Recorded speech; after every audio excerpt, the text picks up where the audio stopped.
Hello TL Travelers, and welcome back to the TL Travel YouTube channel. If you are new here, welcome to the family. Right now we are right in the middle of recapping a 6-month trip to South America back in 2014. I have all the tips and tricks and hacks and favorites and fails to share with you. So if you have not already hit that subscribe button, definitely do. We post new travel content every Thursday and Sunday. We have a ton more adventures to share with you.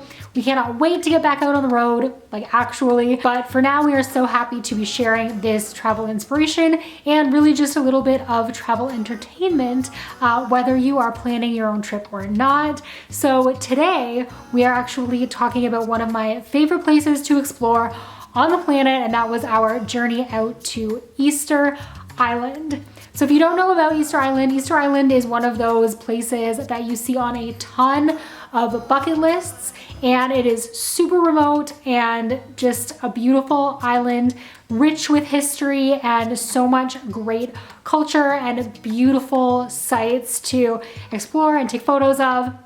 All of that fun stuff. But seeing as it is so remote, there are limited ways to get there, limited ways to get around, and it also can be pretty pricey. So I wanted to share with you guys my experiences with planning a trip to Easter Island, visiting Easter Island, and some of the best things to plan to do while you are out there.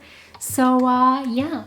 Let's just jump into it. One of the first things that we came to realize about planning a trip to Easter Island was that it was not going to be cheap. We definitely chose a time, kind of shoulder season, where we knew that we could get a less expensive flight, but we did have to plan it well ahead of time, which meant that over our 6-month journey, we did have to be cognizant the entire time that we had that flight to catch from Santiago in Chile. Accommodations on the island are not cheap either. If you are the type of person who backpacks and travels and camps, there are definitely some camping style options that are really great and more budget friendly. We chose to go with sort of like a guest house accommodation, and I will leave some accommodation options linked in the description below, some budget options, and then also some more luxury options, because if you are going and you just want to splurge and spend some money, it's also a really great place to go and visit and do a little bit of eco luxury exploring as well. There's some great options. So yeah, I will leave those below, but we tried to stay somewhere in the middle of the road with a guest house that was in good walking distance of a few things that we knew that we would need.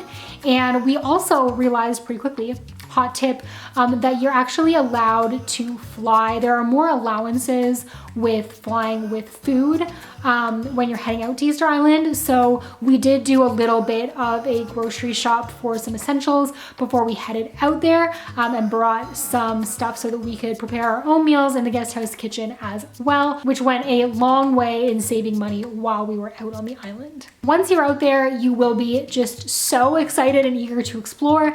The number one thing on my list for Easter Island is, of course, Rapa Nui National Park. Not only does Rapa Nui National Park make up 42% of the entire island, but it actually has the largest collection, I'll say, of the moais that you think of when you think of Easter Island. That's what most people are going to see. There's 887, give or take, that you can find in the national park. So definitely make sure that you do some exploring in Rapa Nui National Park, because that's, it's kind of obvious, that's why you're there. The second thing that you're going to want to do while you are on the island is to check out one or more of the island's volcanoes. There are 3 inactive volcanoes on Easter Island that make up Easter Island. Again, emphasis on inactive, so you do have some safe ground for hiking and doing some crater hikes, and the views are amazing. And the third thing that you're going to want to see while you are there, or at least we definitely did, the beach traveler in you is going to want to head over to Anakena Beach.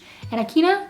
I'm gonna call it Anakena Beach. It is one of only 3 beaches on the island, but it really is the only pristine, beautiful white sand, relaxing, beach vibey beach. You know, when you think of an island paradise, that's where you want to go. We did a lot of reading up on the island before we left and also while we were there, and it is one of those places that is just the culture and the history is so I don't want to say cool because it really is like a serious thing, but it really just is like a great spot to read up on and read up on the moais and how they came to be. So we did a lot of reading beforehand, and that made it really, really easy when we got there to do a lot of self-guided tours when we were both in the park and just traveling around on the island.